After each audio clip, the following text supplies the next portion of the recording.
सलाम अलैकुम, क्या हाल है? ठीक है तबीयत से ठीक। मैं तावला दूसरे पे यूट्यूब चैनल तावला शाह। अज साडा ज़ियान थी कि ढेसर दा ज़ियान ये थी कि कुत्ता बद्धा पी आए अंदर। हसन शाह हाई कहना घर, मैं घर कहना आमी, मैं कि नहीं गया वदा आमी इडू नाल हमसाया दी खड़ी है मक्की। मक्की दे विच लुके पैन गिद्दड़। तो कोई ये खड़ी है दूर,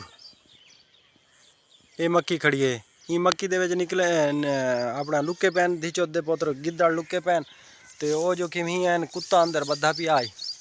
ते दरवाज़ा कुदरती ये निज़ाम है बने, दरवाज़ा खुला पिया आई। दरवाज़ा कैं बाल खोल रखा है। वो धी चौदह पुत्र जो है अंदर देसी मुर्गा बैठे हैं, 4-5 बैठे हैं। एक मुर्गे को चेंदे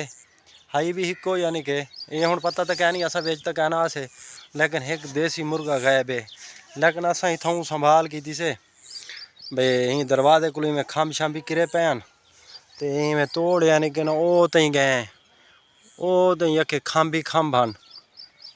तो लेकिन वो मक्की दे विच जिवें आदे ने चाह तो चला गई। हुण मक्की ढेसर दी है, मक्की दे विच किवें देखो मक्की सारी एडी गर्मी है, इतनी गर्मी है कि डाढ़ी। असां के चलो वो तो जड़ा कोई नुकसान थी गया वो ना होवे भी साकू कुछ थी वने। गर्मी बड़ी तेज़ है, पत्तरे उंदे बड़े ख़राब होने ने, यानी कि ना वो यानी कि ना भी चेहरे दे लगदे न जिवें यानी कि एक किस्म का जख्म जिहा बन वैंदा। ही वजह तो नहीं गए वो मुर्गे दा, यानी कि ना एडा दुख लगा खड़े एडा। हाँ भाई, अच्छा इतना एक दुख लगा खड़ा है ना कि डाढ़ा बड़ा बेहतरीन मुर्गा आई। हालांकि पिछली डी महाराज कोई बंदा घिंदा आई तो असा उनको डिता भी कहना आई ही वास्ते भाई वधा रहे, यानी कि मुर्गियाँ वधियन तो मुर्गे अपना ही वजह तो देंदे ना से वो कि आदे ना दिमाग, यानी कि ना टेंशन को, यानी कि यो थी खड़े इतना एक नुकसान थी गया क्या करे। बहन चौदह जना ना कुत्ता बद्धा पिया आए तो ये दरवाज़ा खुला पिया आए, यानी कि गिद्धोड़ आए ऊपर मक्की चूँ वो धी चौदह पुत्र मुर्गा है चाह ते भज गए। हाँ तो ये धी चौदह पुत्र बद्धा पिया आई, तू बद्धा पिया में तक पता तो है हैं। मुर्गा चबाए भी नुकसान नुकसान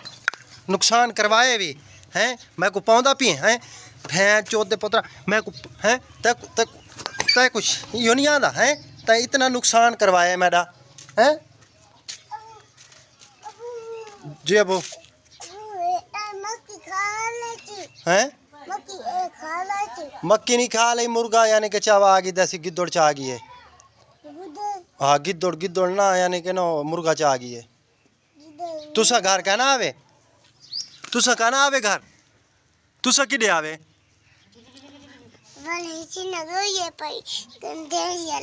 तो आपको पता था हाई चंगा भला भैया ऐसा दरवाजा तो बंद कर रखो, दरवाजा तय खोलते रखे चा, दरवाजा तो बंद कर रखी ना होंदे भाई। अब्बू जो घर कह नहीं बता, हाँ अब्बू कह नहीं बता, तू तो घर हाँ में तैको तो पता है भाई अब्बू आ तो लड़सी मैं जाना ना देखा, यानी कि भाई मुर्गा ना भाई ख्याल रखा। तैको पता क्या नहीं, तैको पता कहना ही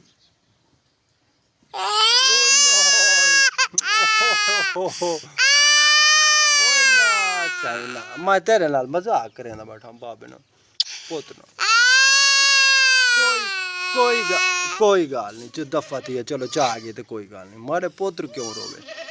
तुसो क्यों रोंदे पे आवे तो कह मारा आई हैं तो कह मारा। हाँ कुकर बीमार है। ओ यार ये बीमार है उडो, यानी कि आज जना गिद्धोड़ी भी चाहते भाज गए। आज हसन हाई कहना घर हैं ये हुन ये बीमार थिया खड़ा है हुन ताकि खोली से ओ मुर्गा कहना आई हूं दे रोले च खड़े गर्मी बलाए अंडे क्यों कौन बने थी अंडे निके निके बच्चे अंत वाला असा हुन अंडे देख क्या है, यानी कि असा अंडे बने सू गर्मी बलाए इतनी तो तेको पता गर्मी है जाना ना वही वास्ते दरी खोल रखी से भाई कोई हवा शवा ना को लगे भाई वजह तो भैया क्या है भाई जाना ना। अगे ढेसर तो साडा ध्यान थी कि गिद्धोड़ आए मुर्गा चाहते भज गए चल हुन ये यो कार उत्ते बिला इंदे ते बेर दे दरवाजा पता नहीं क्या खोल रखा है। मैं को लगता ही ये जड़ी आंधी पई है ना गुड्डी जी हसन खोला है डंडका चा को मार इंदे सिर च डंडका चा हैं इत्थे कह नहीं पिया वीवर दे दे पैवे यो कुछ है बंदा जिमें आदे ना घर लाजमन होना चाहिए घर लाजमन लेकिन गाल है मजबूरी होती है बंदा हाँ मुर्गी दाने खा के दिए ते गाल इवें ना मजबूरी है ना आखिर बंदे को कहीं को काम धंधे ते बंदा वंजना पाउंदा है और लेकिन गाल ये बाला दरवाज़ा खोलते हवेली दे रख दीते ने साफ ज़ाहिर है माल डांडे ही थाई कर खड़ा होया छोटा छोटा यानी कि बकरियां पहाड़ू ले पहाड़ू ये भी भाई थाई होया मैं ये दुआ मंगदा अल्लाह पाक दा ये करम नवाजी थी गए दफ़ा थी चलो देसी मुर्गा च आ गया ना उनका अरमान कहनी ते इतना है कि यानी कि ना माल डांडा बकरियां ले खड़ोते हैं भाई कहना इंदा जियान कहनी थी यही अल्लाह के अगू करम नवाजी साढ़े अल्लाह पाक ने साढ़े उत्ते की थी चलो मानी ने खोली है तुसा तो कह नहीं खोली पक्की गाल है देख लवो हाँ तो वो को क्या पता हो कैमले तेरे ना आँखें दे कैमले वो जी अबू जी आज तो बाद ना एक ताला मार दे ठीक है जिस टाइम यो कीता ना ताला मारा खड़ा रहे ते बस उनके तो बाद जन ना जरूरी कहने यानी कि नहीं चलो बंदा वहदा ना ताला मारे चा ले को यानी कि वो कितने ले ला कि को कहना चल बाबा हुन चलो शूज़ पाओ चलो आराम कर देते जड़ा ना मुँह धो और गाल सुनो हैं अच्छा ए वीवर ए ले ला दे पे ए ले ला ई ले लेने सा को बड़ा कड़पाए तो को इंदी दसेने खासियत क्या असा गां खड़ी है खैर दिली आ रही असा के पता नहीं लिभा वेंदी है जगह आपको लेंदी है क्या माजरा है ये ले ला भैन जो भाई दे वेंदा वहीं ते गां दे तले यानी कि खीर पीवन पै वेंदे अज इंदा चीज़ दम दूजा बनने थे ए डिठे वे ए लेकिन कह वेले गां आराम करते खड़ी रही ते कह वेले यानी कि ना को नेड़े तले नहीं आवने दी जी असा ई चीज़ दे परेशान आते अज के अज तकरीबन ही मैं अंदाजा किया से भी 150 यानी कि ना अज यो है हाँ जे वेले 9 का टाइम तो इंदा हाई असा दे रह गए बे क्या करें डिठे वे गां दे तलो वाल भौंदा खड़ा है असा उथू करो इंदा अंदाजा किया गां आराम करते खड़े ये ले ला दे तले खड़ गए पीवन खड़ गया असा के कमाल है भी तैं बंदे दी ए तैं ले दी कमाल है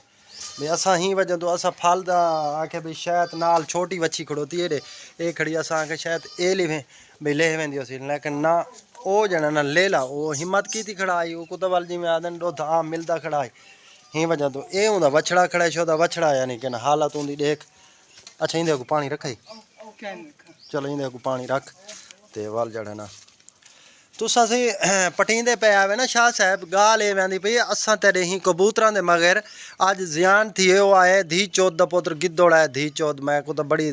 कावड़ लगी खड़ी है धी चौथ यानी कि ना चले बाबा चल बैर ताले मार खड़ाए की करो दफा की करो बाबा आ रहा छाड़ दे ते तुसा आखेंदे पे आवे ना भी के तेरे ही कबूतरां दे मगर ता यानी कि ना इथाई कर छपारी कुत्ता बद्धा पिया रहा जा अगर आज कुत्ता ना बद्धा पिया हो ना तो आज ये मुर्गा कहना चव्या